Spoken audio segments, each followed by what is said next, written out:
రాష్ట్ర ప్రభుత్వం పేదోడి కడుపు నింపేందుకు సన్నబియ్యం పథకాన్ని ప్రవేశపెట్టిందని తెలంగాణ ప్రదేశ్ కాంగ్రెస్ కమిటీ రాష్ట్ర అధ్యక్షురాలు సునీతారావు అన్నారు.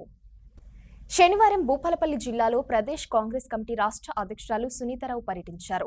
ఈ సందర్భంగా ప్రభుత్వం ప్రవేశపెట్టినటువంటి సన్నబియ్యం పథకాన్ని భూపాలపల్లి పట్టణంలోని రేషన్ షాప్ నెంబర్ 1లో పంపిణీ చేస్తుండగా ఆమె పరిశీలించారు. అనంతరం రేషన్ షాపు వద్ద ఉన్న కార్డుదారులతో ఆప్యాయంగా మాట్లాడారు. రాష్ట్ర ప్రభుత్వం ప్రవేశపెట్టిన పేదల కోసం సన్నబియ్య పథకం ఈరోజు చాలా మంచిగా అమలవుతుంది. అందులో భాగంగా ఈ రేషన్ దుకాణంకి వచ్చాం.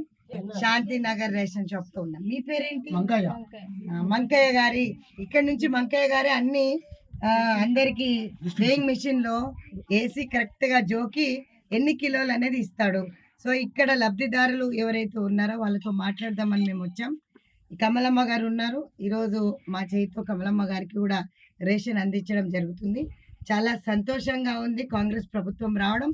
రేవంత్ అన్న నాయకత్వంలో, ఉత్తమన్న నాయకత్వంలో ఇంకా చాలా పథకాలు మహిళలకు ఉపయోగపడే ఉన్న పథకాలన్నీ కూడా వాళ్ళు ఆశించినట్లు రావాలని వాళ్ళు కోరుతున్నారు. అనంతరం శాంతినగర్లోని ఓ పేద దళితుల ఇంట్లో సన్నబియ్యంతో వండినటువంటి భోజనాన్ని వారితో కలిసి తింటూ ఆప్యాయంగా మాట్లాడారు.